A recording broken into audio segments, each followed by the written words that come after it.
Hidden strength होती है वो ताकत जो आपके अंदर होती है, जो छुपी हुई होती है। और टॉपिक क्या है? The hidden strength of humility. हलीमी के अंदर जो छुपी हुई ताकत है वो क्या है, उसको हम जानेंगे। कितने लोग हलीमी के लफ्ज से वाकिफ हैं? हलीमी क्या होती है? निम्रता क्या होती है? धीरज करना क्या होता है? आज हम इसको सीखेंगे। कलाम में जब आप कहावतां उसका 22वां बाब और उसकी 4थी आयत पढ़ते हैं तो एक बड़ी खूबसूरत आयत हमें वहाँ पर मिलती है। वहाँ पर लिखा है, दौलत और इज्जत और हयात। हयात कहते हैं जिंदगी को। क्या चीज़ें हैं? कहावतां 22 बाब और उसकी 4थी आयत। लिखा है, कहावतां इमसाल को बोलते हैं, प्रोवर्ब्स को बोलते हैं। बहुत खूबसूरत आयत है। एक आयत भी हमारी ज़िंदगी को बदल सकती है मेरे अजीज़ों। मेरी ज़िंदगी जो आज बदली हुई है उसकी वजह यह है कि एक आयत ने मेरी ज़िंदगी को बदला। जब मैं डिप्रेशन में था, जब मेरी ज़िंदगी बिल्कुल मौत के किनारे पहुंच चुकी थी, तब यस्सु मेरे पास आया और कलाम के द्वारा उसने मुझसे कहा, ऐ थके मांदो और बोझ के दबे हुए लोगों मेरे पास आओ। बल्कि जीसस मुझे कह रहा था, ऐ थके मांदे फैसल और बोझ के दबे हुए शख्स मेरे पास आ, मैं तुझे आराम दूंगा। और वो आयत मेरी ज़िंदगी को बदलने के लिए काफ़ी थी। खुदावंद यसाया नबी के ज़रिए कहता है कि मेरा कलाम कभी भी खाली हाथ वापस नहीं आएगा। हालेलुया। तो आज भी मेरा ईमान है, जितने लोग दिल से खुदा के कलाम को आज सुनेंगे तो आपकी ज़िंदगियां पहले जैसी नहीं रहेंगी। जैसे खुदा ने हमें खाक से उठाकर आज बरकत दी है, वही बरकत आपको और आपके घरानों को मिलेगी यीशु के नाम में। ये मेरा दावा है। और आयत है, दौलत और इज्जत और हयात। हयात यानी जिंदगी खुदावंद के खौफ और हलीमी का अजर है। किसकी वजह से मिलता है? खुदा के खौफ की वजह से और हलीमी की वजह से।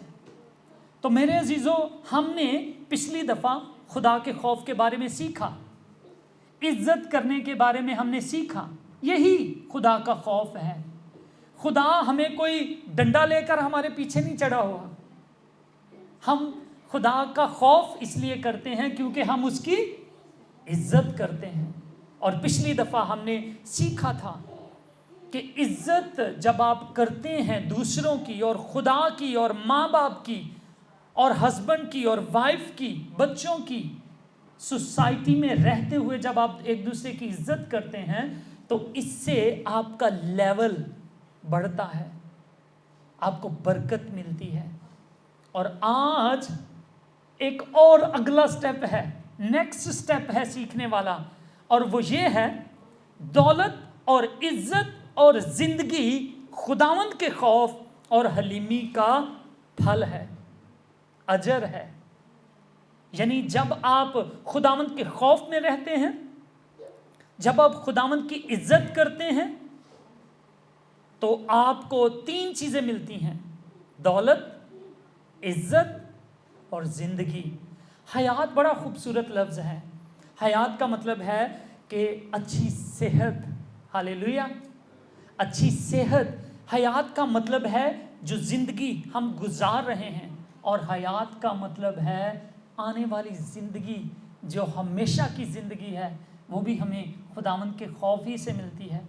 अब खुदावंद के खौफ के साथ एक और लफ्ज़ मिला है, वो है हलीमी का। आप कह सकते हैं दौलत और इज्जत और जिंदगी हलीमी का फल है। आमीन।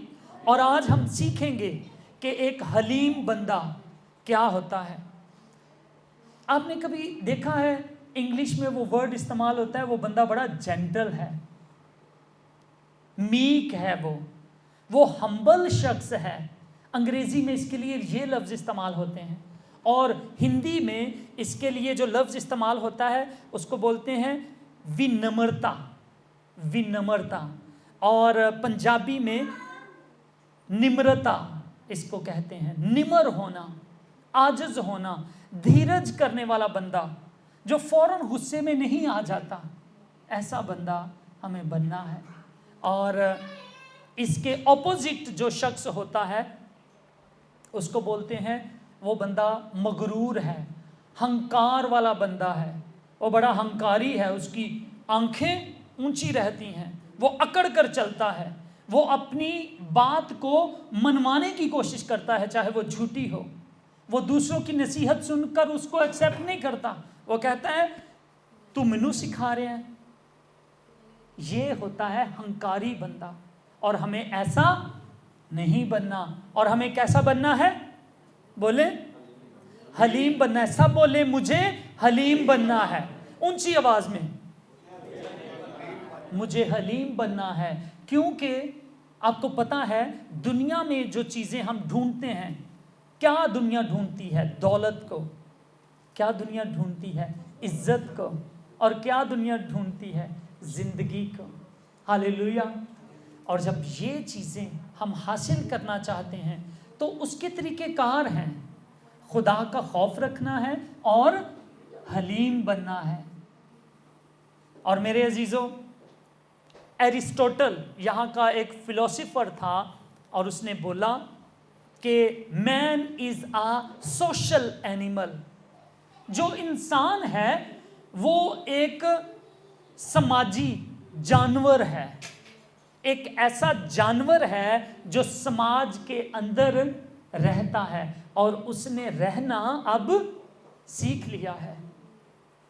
ठीक है, और वो सच कहता है, क्योंकि कलाम के मुताबिक हम पहले इंसान थे, लेकिन फिर गुनाह हमारी जिंदगी में आ गया, और गुनाह की वजह से अब इंसान से बदलकर क्या बन चुका है? हैवान बन चुका है, अब जानवर जैसा बन चुका है। आप जब न्यूज़ पढ़ते हैं, जब खबरें सुनते हैं, तो बड़े बड़े घिनौने इंसान आपको नज़र आते हैं, कातिल आपको नज़र आते हैं, रेप करने वाले, इज्जतें लूटने वाले, बच्चों की इज्जतें लूटने वाले आपको नज़र आते हैं। और दुनिया कहती है ये इंसान नहीं, ये हैवान है, ये दरिंदा है, ये जानवर है। और सही, अरिस्टोटल ने सही बोला था, a man is a social animal. इंसान एक समाज में रहने वाला जानवर है। और मेरे अजीजों, हमारी जिंदगी का मकसद भी यही है। हमारी जिंदगी का मकसद ये है कि हम जानवर से इंसान बन जाएं, हम हैवान से इंसान बन जाएं। मैं अपनी ज़िंदगी को अगर देखूं तो मैं भी कभी जानवरों की तरह ज़िंदगी गुजारता था। दाऊद कहता है, ना हो कोड़ियां खचरां वांगर तू, कि कुछ भी नहीं है समझ ओना नू। और हमें हैवानों की तरह, जानवरों की तरह नहीं बनना। और मैं आज आपको बताता हूँ एक कुलिया, वो ये है, हलीम हो जाएं, हम्बल बन जाएं ज़िंदगी में, तो ज़िंदगी बड़ी खूबसूरत हो जाएगी, कामयाब हो जाएगी, किसी चीज़ की कोई कमी नहीं रहेगी। पास्टर साहब जिनके बारे में हमने जाना, वो उन्हें किसी चीज़ की कोई कमी नहीं थी। बेला बताइए उनकी सेहत कैसी थी? बहुत अच्छी। क्यों पास भाई जी? बहुत अच्छी सेहत।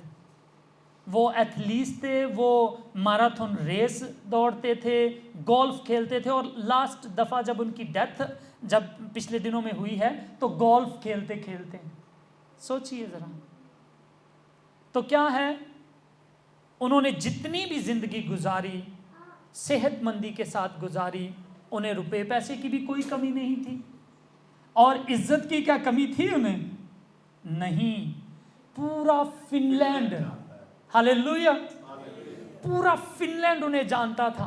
हम जब 2 महीने के लिए गए हैं, फिनलैंड गए हैं, तो पूरे मुल्क में हम घूमते फिरते रहे और जहाँ पर भी जाते थे तो वो कहते थे, क्या आप पास्टर सलामत के बेटे हैं? वो ये कहते थे मुझे, आप पास्टर सलामत को जानते हैं, आप रिश्तेदार हैं। मसीह, उनके नाम के आखिर में आता था सलामत मसीह और मेरे नाम के आखिर में आता है फैसल मसीह। तो इस तरह से लोग मुझे बहुत दफ़ा उनका बेटा समझते थे। और सच माने उनकी एक हम्बल लाइफ से, हलीमी वाली लाइफ से हमें बहुत क्रेडिट मिला। क्रेडिट समझते हैं ना, मेहनत किसी ने की हो और फल हम खाएं, तो ये क्रेडिट हमें मिला। और मेरे अजीज़ों, मैं आपको बताता हूँ कि मेरी ज़िंदगी में बदलने में जब मैंने हम्बल होना सीखा तो मेरी ज़िंदगी बदलना शुरू हुई। मुझे याद है एक दफ़ा मैंने एक सरमन, पास्टर जी ने मुझे कहा, पास्टर सलामत ने, अभी उस वक्त मैं तब्दील नहीं हुआ था, लेकिन उन्होंने मुझे एक सरमन सुनाने के लिए कह दिया। थोड़ी सी ज़िंदगी अभी बदली थी। उन्होंने कहा कि पाकरू के बारे में फैसल आपने बताना है। उस वक्त मैं अभी चर्च के किसी कामों में नहीं था। उन्होंने जस्ट मुझे मौका दिया। उन्होंने कहा कि हॉली स्पिरिट के ऊपर, पवित्र आत्मा के बारे में आपने सुनाना है। जब मुझे ये मौका मिला तो मैं हम्बल नहीं था उस वक्त। मैं समझता हूँ मैं उस वक्त अभी प्राउड ही था, हंकार में ही था, अभी मैंने लाइफ को सीखा नहीं था। तो मैंने अपने आप को प्रूव करने के लिए, साबित करने के लिए कि अगर उन्होंने मुझे मौका दिया है तो मैं कुछ करके दिखाऊं, मैंने उस लेसन को तकरीबन कोई 2 महीने, वो पहले से बता देते थे ये इवेंट है और यहाँ पर आपने ये काम करना है। 2 महीने मैं उस पर मेहनत करता रहा और जब मैंने सुनाया तो बहुत अच्छा गया।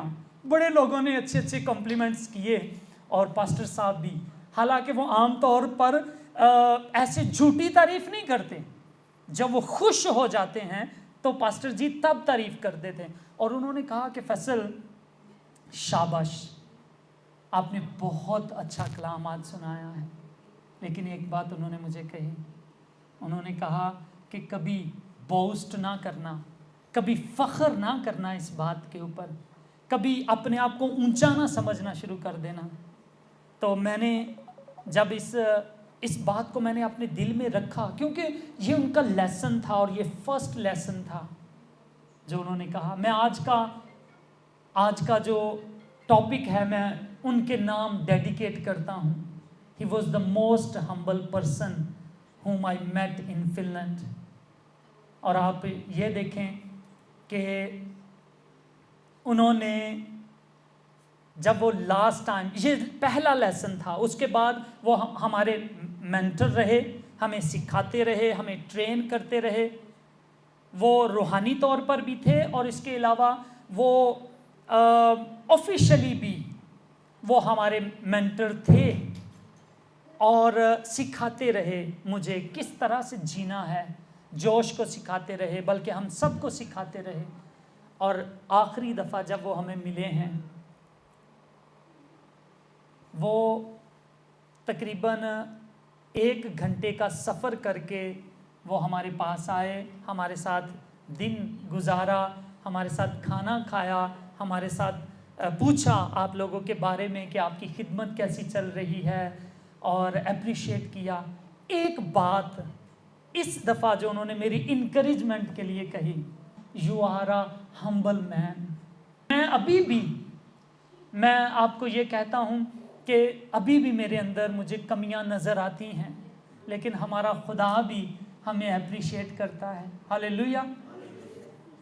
और मेरे अजीज़ों, हमें हंकारी नहीं बनना है और हमें हम्बल बनना है। जब ये ज़िंदगी में हमारे काम हो जाएगा तो हम ब्लेस हो जाएंगे, हम कामयाब हो जाएंगे। क्या समझते हैं किस तरह का शख्स जो है वो हम्बल होता है, उसमें क्या क्या खूबियाँ होती हैं? हम्बल शख्स में एक बात बताता हूँ, वो हमेशा पीस में रहता है, अमन में रहता है। अगर आप शांत नहीं है ना, फौरन गुस्सा आ जाता है, समझें हम्बल होने की ज़रूरत है। हालेलुया। आज हम अपनी ज़िंदगी में गौर करेंगे, और अगर नहीं है वो बातें हमारी ज़िंदगी में, तो अपने आप को बदलना है। अगर हमें फौरन गुस्सा आ जाता है तो हम हम्बल नहीं हैं, हम हलीम नहीं हैं। हम्बल शख्स की, जो हलीम शख्स होता है, उसकी ज़िंदगी बड़ी सादा होती है, और जो हंकारी होता है उसकी ज़िंदगी बड़ी कॉम्प्लिकेटेड होती है। कहते हैं वो बंदा बड़ा कॉम्प्लिकेटेड है। जो कॉम्प्लिकेटेड है उसे हम्बल होने की, हलीम होने की ज़रूरत है। हलीम होने का ये मतलब नहीं है कि आप गरीब भी हों, ये कोई इसमें मैटर नहीं करता। कभी कभी गरीब लोग भी हलीम नहीं होते, ठीक है। हलीम वो बड़ी शोखी मारते हैं, हर बात में शो करना चाहते हैं कि हम कुछ हैं, चाहे वो कुछ भी ना हो। हलीम वो बंदा है कि चाहे आपके पास बहुत कुछ है, बड़ी दौलत है, फिर भी आप सादा जिंदगी बसर करें, ये हलीमी है। हलीमी वो है कि आपके अंदर ताकत है, आप दूसरे को एक थप्पड़ मार के जमीन पर फेंक सकते हैं, लेकिन आगे से वो बदतमीजी कर रहा है और आप उस पर हाथ ना उठाएं। ये क्या है शख्स? हलीम है ये शख्स। कभी कभी ऐसा होता है ना, हमसे छोटा सा होता है, बड़ा उछल रहा होता है, ठीक है, तो जो हलीम होते हैं ना वो बर्दाश्त कर जाते हैं वहां पर। ऐसा बनना है मेरे अजीजों हमें। मैं आपको बताता हूं, जिस फैमिली ने हमें घर में रखा वो एक ठीक ठाक लोग थे, बहुत खूबसूरत, बहुत बड़ा घर, समंदर के किनारे पे घर बड़े महंगे होते हैं, और जो बड़े भी हों उन्होंने हमें दिया, लेकिन उनकी ज़िंदगी बड़ी सादा सी थी। हम्बल लोग, हलीम लोग दूसरों की मदद करते हैं। जब उन्हें पता चला कि हम लोग आ रहे हैं वहाँ पर, और उन्होंने अपना घर हमें दे दिया, और खुद पता है कहाँ जाकर रहे? समर कॉटेज में। समर कॉटेज फिनलैंड में एक छोटा सा घर, पुराने वक्तों का घर होता है। आज से कोई 100-150 साल पहले लोग उस तरह के घरों में रहा करते थे, तो उन्होंने अभी भी वो घर रखे हुए हैं। तो अपना नया घर जो समंदर के किनारे भरा था वो हमें दे दिया कि हम यहाँ पर 2 महीने गुजारें, और खुद वो बहन, उसका हस्बैंड दूसरे मुल्क में था, वो बहन उसने 2 महीने समझें मच्छरों में गुजारे वहाँ पर। और हमने कहा कि सिस्टर जी आप हमारे साथ रह सकती हैं, इतना बड़ा घर है, आप जहाँ मर्जी, ये आप ही का तो घर है, आप रहें। और उन्होंने कहा नहीं, मैं वहाँ पर रहना चाहती हूँ।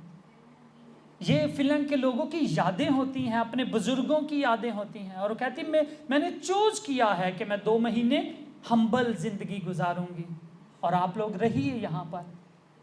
ये है ह्यूमिलिटी की मिसाल। और ह्यूमिलिटी की मिसाल ये है कि हम शोखी ना मारें। मैं आपके लिए यिर्मयाह 9 बाब और उसकी कुछ आयतें पढ़ता हूँ आपके लिए।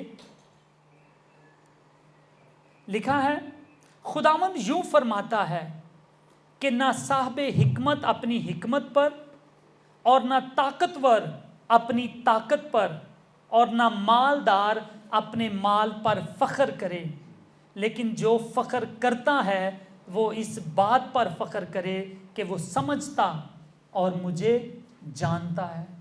खुदावंद ने हमें फ़ख्र करने से मना किया है। बाज़ लोग बड़े फ़ख्र करते हैं ना, मुझे अपने आप पर फ़ख्र है, मुझे अपने बच्चों पर फ़ख्र है, मुझे अपने रुपए पैसे पर फ़ख्र है कि मेरे पास है। लेकिन खुदावंद कहता है फ़ख्र ना करो अपने आप पर, जैसे पास्टर जी ने मुझे सिखाया, बोस्ट नहीं करना।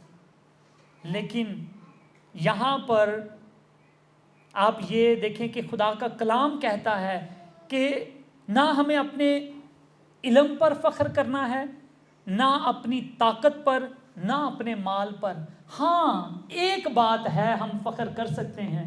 किस बात के लिए? कि हम खुदा को जानते हैं। हालेलुया। हम परमेश्वर को, यहोवा पाक खुदा को हम जानते हैं। इस बात पर अगर आप फख्र करते हैं तो ये फख्र आपका बजा है। इस बात पर मुझे फख्र है कि यीशु के नाम पर बदरूहें भागती हैं। ये फख्र है हमारा फख्र ये है कि हम चाहे जो भी हैं, हम हमेशा की जिंदगी हासिल करेंगे। हालेलुया। ये फख्र है हमारा, और इस बात की खुदा हमें इजाजत देता है। मेरे अजीजों, जो हलीम होता है वो दूसरों की इज्जत करता है। आपने कभी देखा है हंकारी आदमी दूसरों की इज्जत करते हुए देखे? नहीं, वो क्या कहता है? मैं ही हूं, आई एम, मैं ही हूं और बाकी सारे एमी ने। वो कुछ नहीं है। लेकिन जो हलीम होता है दूसरों की इज्जत करता है, दूसरों को अप्रिशिएट करता है, उनकी तरक्की में, उनको आगे बढ़ने में मदद करता है। मैं आपको पता है हम क्यों यहाँ पर आए हैं? अपने फिनलैंड एक अच्छा कंट्री है, साफ सुथरा कंट्री है, लेकिन हमने उसको छोड़ा और हम यहाँ पर आए हैं क्या करने के लिए? आप लोगों को साथ लेकर आगे बढ़ने के लिए। और सच माने, आप खुदावंद के कलाम को पर ध्यान करेंगे, इन बातों को जो हम शेयर करते हैं सुनेंगे, तो आपकी जिंदगी अगले लेवल पर जाएगी यीशु के नाम में। हालेलुया। और मेरे अजीजों, जो हम्बल इंसान होता है वो बोलता कम है और सुनता ज्यादा। जो हंकारी लोग हैं दूसरे ਨੂੰ ਗੱਲ ही नहीं करन देंगे, है ना? और नहीं बोलन देंगे दूसरे ਨੂੰ। और हमें जुबान कितनी है हमारे पास? एक, और कान ज्यादा सुनना है और कम बोलना है। ये हलीम लोगों की एक निशानी होती है।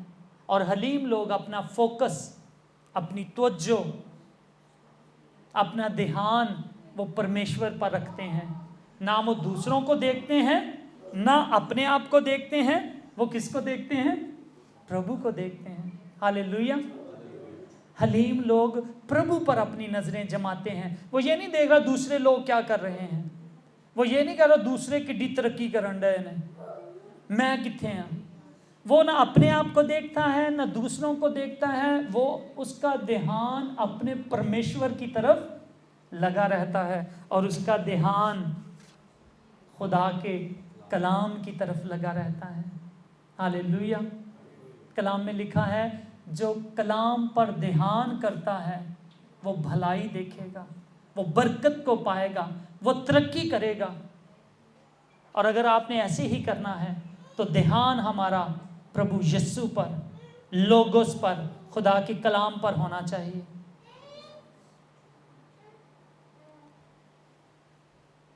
जो हलीम लोग होते हैं वो कहते हैं प्रभु मेरी मर्जी नहीं तेरी मर्जी हो, तेरी मर्जी पूरी हो। ये है हलीम लोगों की बातें। हमें जो चीज़ें पसंद हैं इट डजंट मैटर, प्रभु जो तुझे पसंद है मैं वही काम करूंगा। और यही रवैया वो दूसरों की जिंदगी में भी हम देखते हैं। पास्टर यूहा, कुछ लोग आप उनको जानते हैं, हम उनसे जब मिले उन्होंने मुझे पहली दफ़ा उन्होंने एक सबक दिया था। उन्होंने कहा था कि 3 चीज़ें फैसल याद रखना। पहले नंबर पर बी हम्बल, हलीम बनना। दूसरे नंबर पर हलीम बनना। तीसरे नंबर पर हलीम बनना। और उनके साथ हलीमी में मैंने एक बात सीखी। मैंने कभी कभी हम कहते हैं पास्टर जी आप बताएं कि आपने कहाँ जाना है, क्या खाना है, क्या करना है। तो उन्होंने कभी भी मुझसे ये बात नहीं कही थी कि मुझे ये करना है, मुझे ये खाना है। उन्होंने कहा आपको क्या पसंद है। वो दूसरों की खुशी चाहते हैं हलीम लोग। और मेरे अजीज़ों, ऐसी ही बात अपने अंदर भी हमें रखनी है। खुदावंद मेरी मर्जी नहीं तेरी मर्जी हो। अपनी वाइफ को, अपने हस्बैंड को कहना है मेरी मर्जी नहीं तेरी मर्जी पूरी हो। ये बातें जब करेंगे आपकी जिंदगी में निखार आएगा, एक पीस आएगा, एक बरकत आएगी खुदावंद की तरफ से। मेरे अजीजों, करके देखें इन बातों को। आज का लेसन, आज का सबक हमारी जिंदगियों को बदलने वाला है यीशु के नाम में। जो प्राउड लोग, हंकारी होते हैं, उनका ध्यान सेल्फ सेंटर्ड होते हैं वो। और आपको याद है, प्राइड लफ्ज जब हम लिखते हैं तो उसके सेंटर में क्या आता है? आई आता है। और सिन जो लफ्ज है उसके दरमियान में क्या आता है? आई आता है। प्राइड के दरमियान में भी आई है और सिन के दरमियान में भी आई है। और इस आई को, इस मैं को हमने यीशु की सलीब पर चढ़ा देना है। हालेलुया। यीशु मसीह ने उसी आई को, उस मैं को उसने सलीब पर चढ़ा दिया है। वो जो आई इस तरह से लिखा जाता है, प्रभु ने उसको इस तरह से काट दिया है और हमें हम्बल बनना सिखाया है। उसने कहा, जो मेरे पीछे आना चाहे वो अपनी खुदी का इनकार करे, अपनी सलीब उठाए और मेरे पीछे चले। हालेलुया। ये है हम्बल होना। यीशु की सलीब उठाकर उसके पीछे चलना और अपनी खुद का इनकार कर देना, अपनी आई को, अपनी मैं को मार देना, ये है हलीम होना। हलीम बंदे रोजे रखते हैं, वो रोजे रखते हैं। अब जो लोग रोजे रख रहे हैं या रखते हैं, याद रखें वो हलीमी की तरफ एक कदम बढ़ा रहे हैं। ये एक निशानी है। वो दूसरों को जज नहीं करते, वो खुदावंद का खौफ मानते हैं और इज्जत करते हैं दूसरों की, और वो बदला भी नहीं लेते। हलीम लोग बदला नहीं लेते। कौन बदला लेते हैं? हंकारी, प्राइड, मगरूर लोग बदला लेते हैं। आपने कभी यीशु मसीह की जिंदगी में देखा है कि उन्होंने लोगों से बदला लिया हो? नहीं। कुछ लोगों ने उनके मुंह पर थप्पड़ मारे, उनकी दाढ़ी को नोचा, मुंह पर थूका और उन्होंने कुछ नहीं कहा। सब कुछ कर सकते थे। वो ताकतवर परमेश्वर थे, पानियों पर चलने वाले, मुर्दों को जिंदा करने वाले, बीमारों को चंगा करने वाले, वो लंगड़ों को चलाने वाले, अंधों को आंखें देने वाले, और लोग उनको मार रहे हैं और वो आगे से कुछ भी नहीं कहते। ये हलीमी है। बदला नहीं लेना हमने। बदला लेना किसका काम है? खुदा का। और सच में जब आप ये काम करेंगे तो आप कामयाब होंगे। जो बदले लेने वाले हैं ना, आज ना वहां पर पानी है और ना वहां पर बिजली है। बदले लेने वाली कौमें भूखी मर रही हैं। जो ईंट का जवाब पत्थर से देना जानते हैं, आज वो पस्ती में हैं। और जो हलीम हैं वो ज़मीन के वारिस हैं, वो ब्लेस्ड हैं, वो तरक्की कर रहे हैं, वो चांद पर और सियारों पर जाने के लिए भाग दौड़ कर रहे हैं। जब यीशु मसीह को अरेस्ट करने के लिए आए थे तो पतरस ने अपनी तलवार निकाल कर मुकाबला करना चाहा उन सिपाहियों का, लेकिन यीशु ने क्या कहा वहां पर? ऐ पतरस, अपनी तलवार को म्यान में कर ले, वापिस कर ले, क्योंकि जो तलवार से कत्ल करता है वो तलवार से कत्ल किया जाएगा। ये है हलीमी का सबक जो हमें सीखना है, प्रभु यीशु से सीखना है। एक दफा यीशु मसीह और उसके शागिर्द एक शहर में गए, सामरिया में गए, और सामरिया के लोगों ने वहां से उन्हें निकाल दिया, आने नहीं दिया। उन्होंने कहा, नहीं जी, ताड़ी जरूरत नहीं है, सानू बाहर ही रहो, बाहर ही रहो। गुस्सा आया खुदावंद यीशु मसीह के शागिर्दों को, और उन्होंने कहा, खुदावंद, क्या हम दुआ करें जिस तरह एलिया ने दुआ की और आग बरसी और दुश्मनों को खा गई? क्या हम इनके लिए भी दुआ करें और ये भस्म हो जाए ये इलाका? तो यीशु मसीह ने उनको झिड़का, कहा नहीं, तुम ऐसा नहीं कर सकते, मैं दुनिया को मारने नहीं बल्कि उनको बचाने के लिए आया हूं। यीशु मसीह के नाम का मतलब भी है बचाने वाला। हालेलुया। और वो बचाने के लिए आया है मेरे अजीजों, और उसने एक इज्जत पाई, एक मुकाम पाया, वो नाम पाया जो सब नामों से आला है, और जिस नाम के आगे हर एक घुटना झुकता है और इकरार करता है कि यीशु मसीह खुदावंद है। वो जिंदगी हमने पानी है, वो तरीका हमने अपने अंदर अपनाना है, यीशु जैसा बनना है हमें मेरे अजीजों। और याद रखें कि जो प्राइड है वो बहुत डेंजरस है। मगरूर होना, हंकारी होना बहुत ज़्यादा डेंजरस है।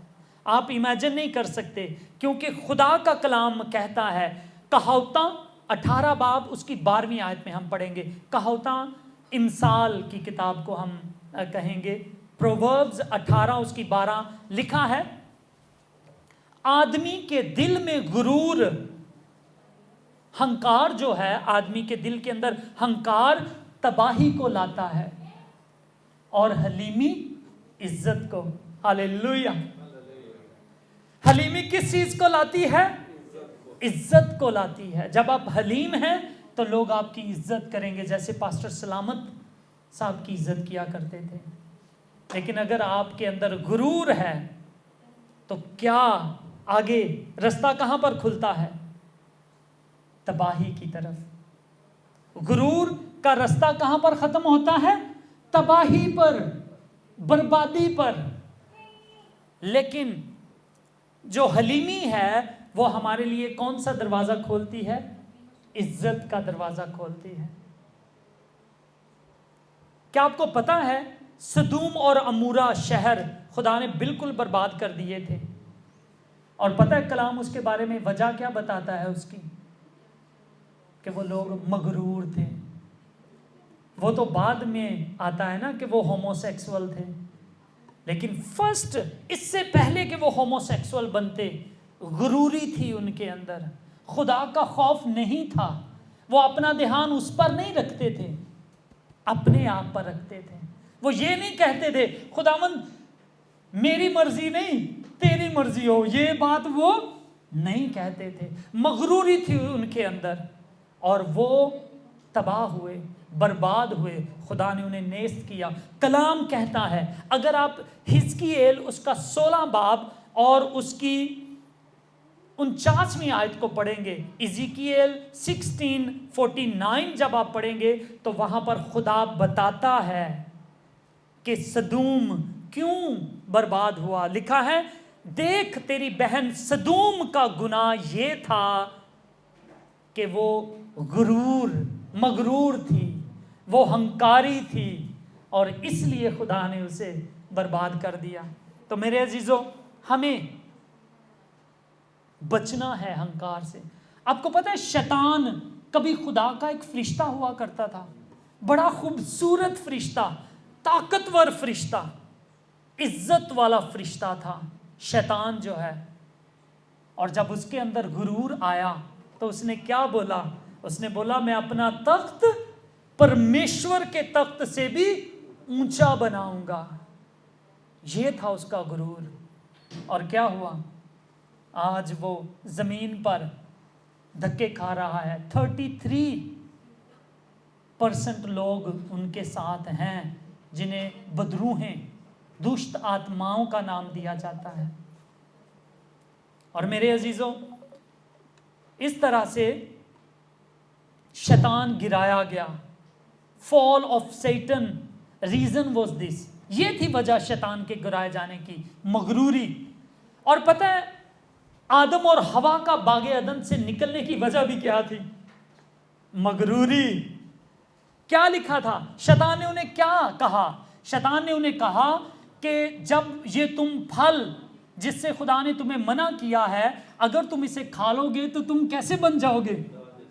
खुदा जैसे, परमेश्वर जैसे हो जाओगे। तो ये मगरूरी हवा के अंदर आई और उसने भी मगरूरी की वजह से फल खाया। अगर काइन मगरूर ना होता तो अपने भाई को कभी भी कत्ल ना करता। तो मेरे अजीजों, नबूकदनेस्सर जिसने 7th wonder of the world बनाया, जिसे हैंगिंग गार्डन के नाम से जाना जाता है, हैंगिंग गार्डन, एक ऐसा बाग जो हवा में लटक रहा है, वो किसने बनाया? नबूकदनेस्सर ने। नबूकदनेस्सर ने उसको बनाया। और हम देखते हैं कि जब वो उसके अंदर मगरूरी आई, जब वो छत पर जाता है और कहता है कि ये सब कुछ, ये जो पूरा शहर, हसीन शहर है, ये मैंने बनाया है और ये सब कुछ मेरा है। तो जब उसके अंदर मगरूरी आई, जब उसके अंदर हंकार आया, तो खुदा ने उसके पस्त किया, उसे तबाह किया, और वो 7 साल तक बैलों की तरह चारा खाता रहा, गाय बैल की तरह। वो रोटी नहीं खाता था, उसका दिमाग फिर गया और वो चारा जो घास थी, पट्ठे थे, सब्जी, इस तरह की चीज़ें वो खाना शुरू हो गया। ज़हनी तौर पर वो पागल हो गया। तो हमें इन चीज़ों से बचना है, और ख़ास तौर पर 4 चीज़ों से आप बचें, क्योंकि खुदा ने क्या कहा कि जो हलीम है उसको मैं क्या दूंगा? दौलत दूंगा, उसको इज्जत दूंगा, मैं उसको उम्र की दराजी दूंगा। ठीक है, ये चीज़ें खुदा ने उसको देने का वादा। लेकिन जब ये आ जाएं तो इनको संभालना, ये बहुत बड़ी जिम्मेदारी है। और अगर ये चीज़ें ना संभाली जाएं तो क्या पैदा होता है? गुरूर पैदा होता है, और वो गुरूर फिर ले डूबता है। वो 4 चीज़ें याद रखें। एक, नॉलेज, अगर आप इल्म हासिल कर गए हैं तो इसको आप बहुत संभाल कर रखें। अगर आप इल्म का गुरूर करना शुरू कर देंगे तो आप नीचे जाएंगे। दूसरी, पावर, अगर आप ताकतवर हैं तो इसको अगर आप नहीं संभाल पाएंगे तो आप बर्बाद होएंगे। इसी तरह अगर आपके पास पैसा आ गया है तो उसको भी संभालना है। अगर आपके पास हुस्न आ गया है तो उसको भी संभालना है। ये 4 चीज़ें, knowledge, power, money and beauty, इन चीज़ों को अगर हम अपने ऊपर सवार कर लेंगे, अपनी तरफ ही देखेंगे और ताकत की तरफ देखेंगे, रुपए पैसे की तरफ देखेंगे, अपने इल्म की तरफ देखेंगे, तो हम बर्बाद हो जाएंगे। डैनियल वेबस्टर अमेरिका में प्रेसिडेंट के नीचे वो काम करता था, उसे कहते हैं सेक्रेटरी ऑफ द स्टेट था डैनियल वेबस्टर। उसने कहा है, knowledge is nothing without Bible. Bible के बगैर आपका नॉलेज कुछ भी नहीं है। और मेरे अजीजों, इमसाल, कहावतां 31 बाब और उसकी 30वीं आयत में है। ये आखिरी प्रोवर्ब है जो सुलेमान हमें लिखता है, आखिरी नसीहत है जो करता है। और ये नसीहत हुस्न के बारे में कहता है, हुस्न धोखा और जमाल बेसबात है, इनके कोई कदम नहीं है, लेकिन वो औरत जो खुदा से डरती है वो कामयाब होगी। हालेलुया। तो मेरे अजीजों, हमें अपने चेहरे पर, अपने ताकत पर, अपने रुपए पैसे पर भरोसा नहीं करना। हमें अपने खुदावंद पर अपनी नज़रों को लगा कर रखना है। मैं आपको 2 ऐसे शख्स बाइबल में बताना चाहता हूं जिनको बाइबल में कहा गया है कि they were the humblest person in the whole Bible. पूरी बाइबल मुकद्दस में 2 शख्सों का नाम आया है जो सबसे ज़्यादा दुनिया में हम्बल थे, हलीम थे। ओल्ड टेस्टामेंट में किसका नाम लेना चाहेंगे? वैसे मैं एक गेस जानना चाहता हूं। मूसा। हाँ, लेकिन कलाम मूसा के बारे में लिखता है। पता है क्यों? वो बादशाह के घर से आया, बादशाह था वो, उस फैमिली में से आया, रुपए पैसे को उसने देखा, ताकत को उसने देखा, और फिर वो सब कुछ छोड़कर खुदा के लिए वो बियाबान में 40 साल तक उसने भेड़ बकरियां चराई। हालेलुया। भेड़ बकरियां चराता 40 साल तक खुदा उसे हम्बल होना सिखाता रहा। एक दिन कहता है, खुदावन तूने मुझे चुना है, मुझसे बोला तो सही जाता नहीं है। तो खुदावन ने कहा कि क्या लंगड़े को, अंधे को, गूंगे को मैं ही पैदा नहीं करता? मैं ही करता हूं, इसलिए डोंट वरी। अगर तुझसे नहीं बोला जाता तू अपने भाई को कहना, वो तेरी तरफ से बोलेगा। यह हम्बल होने की एक बहुत बड़ी निशानी थी। वो कहता है ठीक है खुदावन। हालांकि खुदावन उसे ठीक नहीं कर सकता था, कर सकता था, लेकिन उसने, वो जब बोलता था तो वो थथला कर बोलता था, मूसा माइटी मैन ऑफ गॉड, लेकिन वो ऐसे ही चलता रहा। और देखें 40 साल का था जब वो अपनी बादशाहत को छोड़कर वो बियाबान में आता है, और 80 साल का होता है जब वो बनी इस्राएल को निकाल कर डेजर्ट में 40 साल तक उन्हें लेकर जाता है, फिरता रहता है। और खुदावंद इस सालों में उसे हम्बल करता रहा। वो उसने अपनी पूरी जिंदगी में हम्बल होना ही सीखा था। और एक दिन क्या होता है कि वो एक औरत से शादी करता है। उसकी जब पहली बीवी मर जाती है तो दूसरी बीवी से शादी करता है, और वो एक अफ्रीकन औरत से शादी कर लेता है। सोचें, उसकी चॉइस देखें, उसने रंग रूप को नहीं देखा, उसने अफ्रीका की एक औरत से शादी की।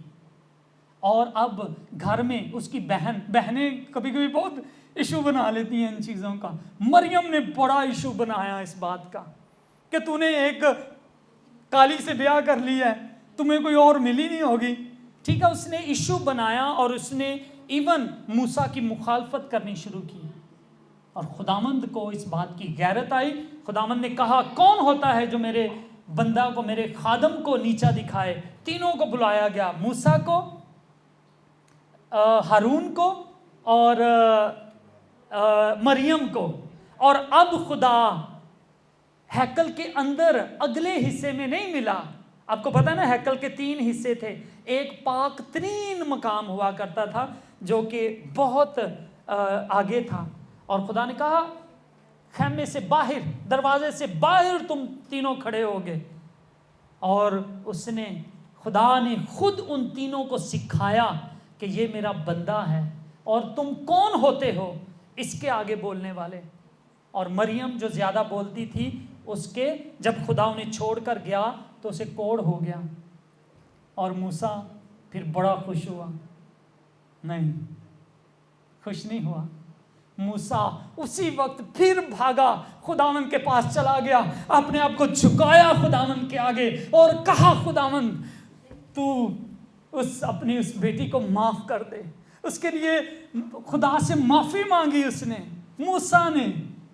हालांकि गुरूर वाला होता तो फिर कहता चल इन्हू जरा 1 महीना रहन दे, लोगों को जरा पता चल जाए कि मेरे अगे किवें बोलते हैं। उसी वक्त वो खुदावंद के हुजूर गया और कहने लगा, खुदावंद तो इसको माफ़ कर दे। और खुदावंद ने कहा, अब जो मैंने कह दिया है, तो जैसे एक औरत 1 हफ्ते के लिए नापाक रहती है, ये भी कोढ़ के साथ रहेगी, और 1 हफ्ते के बाद वो ठीक हो जाती है। हालेलुया। तो मेरे अजीज़ों, ये थी मूसा की हम्बलनेस। वो बदला नहीं लेना चाहता था, वो अपने आप को ऊंचा नहीं शो करना चाहता था, दूसरों को दिखाना नहीं चाहता था अपनी ताकत को। उसी वक्त माफ़ी के लिए चला गया। जो हम्बल होते हैं वो माफ़ कर देते हैं, और मूसा ऐसा ही था। इसीलिए कलाम में लिखा है, मैं आपके लिए पढ़ता हूँ। आप गिनती की किताब, उसका 12वां बाब, उसकी पहली आयत में लिखा है, पहली से 13वीं आयत है। पूरी कहानी है जो मैंने सुनाई, और यहाँ पर ही लिखा है 3री आयत में, और मूसा पूरी ज़मीन के सब आदमियों में सबसे ज़्यादा हलीम था। हालेलुया। और इसके बाद नए अहदनामे में जो हमें शख्स हलीम नज़र आता है, वो कौन है? प्रभु यीशु। हालेलुया। और उसकी हलीमी मुझे बताने की ज़रूरत नहीं है, पूरी दुनिया जानती है प्रभु यीशु की हलीमी को। उसका ये कहना कि जो तेरे एक गाल पर तमाचा मारता है दूसरा भी उसकी तरफ फेर दे। मूसा ने तो अपना ज़मीनी तख्त छोड़कर वो खुदा के लिए खिदमत के लिए चला गया, उसका खादम बन गया। और यीशु मसीह ने खिदमत करने के लिए, हमें बचाने के लिए क्या किया? आसमान छोड़कर आ गया। हालेलुया। मुझे याद है क्रिस्टल ने जब पहले दिन वो यहाँ पर आए तो मैंने पूछा, मरियम क्या ऐसी बातें हुई कि आप सब कुछ वहाँ पर छोड़ के यहाँ खिदमत करने के लिए आए? तो उसने कहा, यीशु ने जब आसमान हमारे लिए छोड़कर वो आ गया है तो हम क्या अपना मुल्क नहीं छोड़ सकते? तो मेरे अजीज़ों, एक खुदा का इंसान बनकर सलीबी मौत सहना, इससे बड़ी हलीमी की मिसाल और कोई भी नहीं है। और जब जब भी आप सलीब को देखेंगे आपको हलीमी की एक बहुत बड़ी मिसाल नजर आएगी। सलीब हलीम होने का एक निशान है जो हमें हमेशा अपनी आंखों के सामने रखना है। हालेलुया। हलीम होना, सलीब हमें हलीम होना सिखाती है। इसीलिए यीशु कहता है, जो मेरे पीछे आना चाहे वो अपनी खुदी का इनकार करे, खुद का इनकार कर दे, अपनी सलीब उठाए और मेरे पीछे आए। यीशु मसीह ने हलीमी का एक रिवॉर्ड दिया है। उसने कहा है कि मुबारक हैं वो जो हलीम हैं क्योंकि वो ज़मीन के वारिस होंगे। ये ज़मीन ख़त्म हो जाने वाली है। जब बहुत बड़ी जंग लगेगी तो ये ज़मीन और इसके लोग जो हैं वो ख़त्म होंगे और फिर खुदा नया यरूशलेम, नई ज़मीन और नया आसमान बनाएगा। तो वो किन के लिए होगा? हलीम लोगों के लिए। वहाँ पर मगरूर दाखिल नहीं होंगे। और ये रिवॉर्ड खुदावंद ने हमारे लिए रखा है। यकूब के ख़त 4 बाब की 10वीं आयत में लिखा है, खुदावंद के सामने हलीमी करो और वो तुम्हें ऊंचा करेगा, वो तुम्हें सर बुलंद करेगा। और खुदावंद कहता है कि तकब्बुर जो है उसके आगे आगे क्या चलती है? बेइज्जती चलती है, रुसवाई चलती है। लेकिन जो खाकसार हैं, जो हलीम हैं, उनको खुदा हिकमत देता है, हिकमत उनको मिलती है। ये सबक, हलीमी का सबक अगर आज आप सीख गए तो आपकी ज़िंदगी कल से ही बदलना शुरू हो जाएगी यीशु के नाम में। हालेलुया। आप कल से ही इस सबक पर अमल करना शुरू कर दें। जो बातें हमने सीखी उन्हें दिल में बांध लें और उसके मुताबिक चलें तो आपकी ज़िंदगी, आप देखिए अगले साल में आप लोगों की ज़िंदगी बहुत आगे निकल चुकी होगी यीशु के जलाली और फतेहमंद मीठे नाम में। आमीन।